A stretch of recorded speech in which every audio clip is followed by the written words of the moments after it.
Hey there, Lance from Crimson Tips here. Or anybody wonders why I'm looking like an egotistical prick wearing sunglasses indoors, I got a spotlight about 2 feet from my face trying to make it bright enough in here so I can actually make this video. So it helps cut down the spots that I inevitably see wearing these things. You can probably see the glare off the goddamn glasses from the thing. It's brutal. Anyway, sometimes I hear the old debate go back and forth between people of, what do you use, a solid state amp or a tube amp? You know, you like the solid state thing, you like the valve thing. What do you like and what do you go for? We're going to do like a gear rundown and stuff like that in the future at some point. But right now, just as a little tidbit on that conversation about just the amp thing, I'm a solid state guy. It's just the way I go. It's what I like and feel comfortable with because there's a lot of pluses to them that you just can't deny. One, reliability. They almost never conk out. Never. You know what I mean? If you have a tube amp, sometimes they can just drop out on you. They're much far more delicate when you're hauling them around. You're throwing these things out of cars and trucks and on the bar stage, back in the truck. Things can go wrong if you got an old tube amp and or even a new tube amp, I should say. And you're moving these things all over the place. Solid state amps, they can take a beating. They sound the same night after night, no matter where you are. So you got the reliability factor, and you got the durability factor. Then you got maintenance. You don't have to do anything to them. You plug them in, you go. Anybody who knows when you replace tubes in these tube amps, you got to reset the bias. You got to go through this. You got to go through that.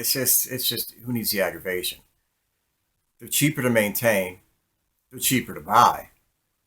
They also tend to be lighter in weight. So if you're hauling these things all over the goddamn place, you know, I don't know about you guys, but when I'm chugging amps in and out of places, I'd rather have it a little bit lighter than a little bit heavier. You know what I mean? Who wants to haul this shit all over the place when it's God knows how many pounds you're moving? So, you know, you talk about your reliability, durability, dependability, ease of maintenance. You got the fact that they're lighter, they're more inexpensive. It's almost like a no-brainer, especially if you're an out there working band, just playing the clubs and all that kind of stuff.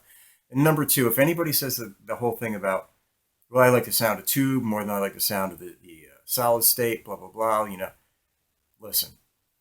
If you think anybody in that audience is going to know whether you're using a solid state amp or a tube amp when you're playing, you are practically out of your mind. They're not going to know it's any difference. And to be honest, most people that tell you they can tell a difference and they can, you know, hear this and hear that.